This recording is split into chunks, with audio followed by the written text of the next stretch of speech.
My fiancé's rich family mocked my dead mom's Christmas gifts, so I ended the engagement in front of everyone and walked out. 2 weeks ago, I was planning a wedding. Now I'm sleeping on my brother's couch, still trying to make sense of what happened. I'm 34, work a steady job, and thought I was about to start a new chapter with the woman I loved. But everything fell apart the night I truly saw who she and her rich family really were. I still haven't been able to read all the messages flooding my phone. It's been too much. Everything changed so quickly that I'm still catching my breath. 6 months ago, I proposed. We'd been together for 3 years, and it felt right. She said yes right away, crying, smiling, hugging me like I'd just given her the world. I thought I had found my person. Her family was wealthy, old money type. They had vacation homes, memberships at fancy country clubs, and talked about summering in places I've only seen on postcards. My background was the opposite. I grew up with a single mom who worked 2 jobs to keep us going after my dad left. She passed away from cancer last year, and it still hurts every time I think about her. But even from her hospital bed, when I told her about the engagement, she gave me a weak smile and said, "She better treat you right." I didn't realize then just how much those words would come back to me. The trouble started last weekend. Her family invited everyone over for a dinner celebration, kind of like a pre-wedding gathering. Her entire extended family showed up. Aunts, uncles, cousins, even her grandparents flew in. From my side, it was just my brother and his wife. That was all I had left. The evening started okay. Her dad popped open bottles of champagne and talked about how expensive they were. My brother shifted in his seat a bit. He's always been aware of class differences, but I gave him a nod, hoping he'd be comfortable. After dinner, we moved to the living room for dessert and coffee. That's when her mother brought up our honeymoon plans. "We're thinking of renting a cabin in the mountains," I said. "Somewhere peaceful, where we can just relax and hike." Her mom looked over at her dad with a look that said everything. Then she turned to my fiancé and said, "Oh, but darling, didn't we talk about the Maldives resort?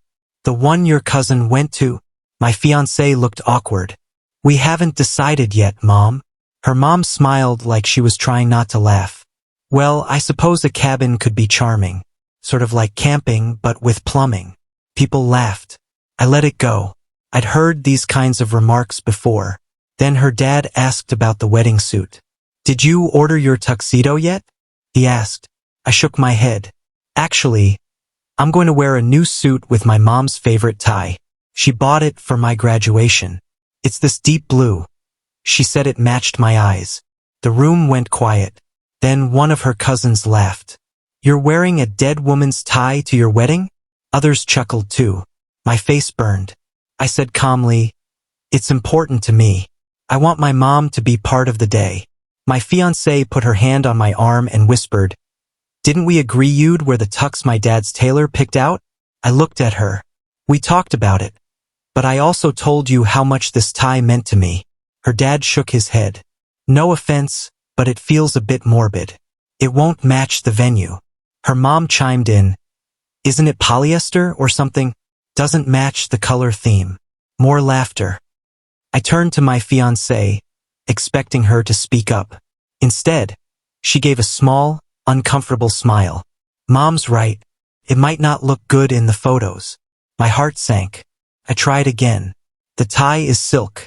She saved up to buy it." Her mom waved her hand. "Well, I'm sure your mother would understand that some traditions need updating. It's not like she knew how a proper wedding works anyway." The room fell silent.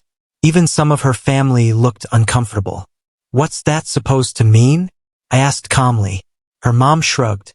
"You said she was a court clerk and a waitress, right? Not exactly country club material." My brother stood up. "We should go." But I stayed seated. I needed to hear what my fiancée would say. I looked at her, begging with my eyes. "Mom, please," she said softly. Her mother went on. "I think it's sweet he wants to honor her, but maybe a donation to that cancer charity in her name would be better, more tasteful. Doesn't interrupt the wedding aesthetic." Her father nodded. "That's a thoughtful compromise." Couldn't believe what I was hearing. My mother is not a problem to fix for your aesthetic, I said. No one's saying that, my fiancé mumbled. But there are other ways to honor her, like the donation, or maybe a photo of her at the memorial table. One of her cousins jumped in. Isn't that table just for family, though? The room went quiet. I spoke quietly. She would have been family. Her mom laughed. Well, technically not yet. And honestly, maybe it's for the best. I'm not sure she'd fit in at our events anyway. I couldn't even respond at first. What my wife means, her dad jumped in, is that different backgrounds can be a challenge. I'm sure she was a lovely woman. But what? I interrupted. He cleared his throat. She did her best. But she didn't have much. Her mom smiled. Remember when you told us she wrapped your Christmas gifts in newspaper comics? So creative. That story was never meant to be a joke. I had told my fiancé that story in bed one night, voice shaking, describing how my mom chose the funniest comics to wrap our gifts because we couldn't afford wrapping paper. She made bows out of yarn and told us each gift was wrapped with love. Now it was being laughed at. They don't mean anything by it, my fiancé whispered, but I could see it. She knew exactly what they meant. Worse, she didn't disagree. Her mom kept going. Remember that story about how she took you to the library every weekend because it was free? We took our kids to Europe, and she got excited about a library card. Laughter again. My brother's wife put a hand on his arm to stop him from getting up. I looked at my fiancé. Are you going to say something? She bit her lip. Mom, that's enough. You're embarrassing me. Not you're being rude. Not that's hurtful. Just you're embarrassing me. That was the moment everything shifted for me. I stood up slowly. The room fell silent. The wedding's off, I said calmly. My fiancé went pale. What? You heard me. It's over. Her dad scoffed. Sit down. You're overreacting. No, I said. I'm finally reacting the way I should have a long time ago. I'm not marrying into a family that mocks the woman who gave me everything. My fiancé grabbed my arm. They were just joking. Were they? Because I didn't hear you defending her. Or me. This is absurd, her mom said. All this over some comments? My brother stepped in. Watch your next words carefully. The room went quiet again. My fiancé was crying. Please, let's just step outside and talk. I looked at her. No. I finally see you clearly. And I'm not going to pretend I don't. I gently took her hand off my arm. I loved you. I thought you loved me. All of me, including my mom. But you don't. Of course I do, she whispered. Then why didn't you stop them? She had no answer. I took a deep breath. My mom worked herself to the bone so my brother and I could have a life. She taught us that character matters more than money. That being kind is worth more than any bank account. I looked around the room. If she could see me about to marry into a family that sees her life as a joke, she'd be heartbroken. Her dad tried to step in. Now listen. No, you listen, I said. Your money doesn't make you better than my mother. It doesn't even make you her equal.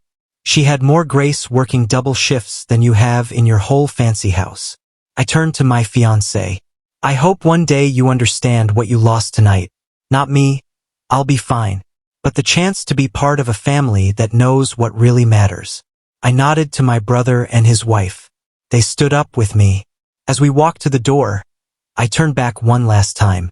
By the way, I said, those Christmas gifts wrapped in comic strips? Best gifts I ever got.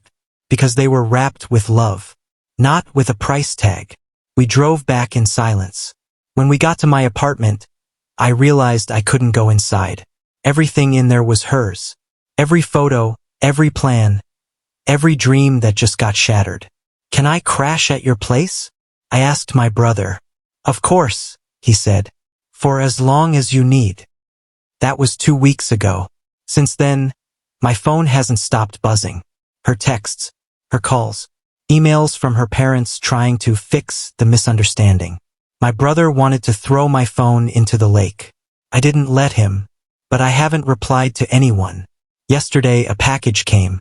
It was my mom's blue tie. I'd left it behind. Inside was a note that simply read, Asterisk, I'm sorry. You were right about everything. Please call me. Asterisk. I put the tie back in its box. Maybe one day I'll be ready to talk. But not today. Today I'm going to visit my mom's grave and tell her she was right all along. I deserved better. And I finally found the strength to walk away and make her proud.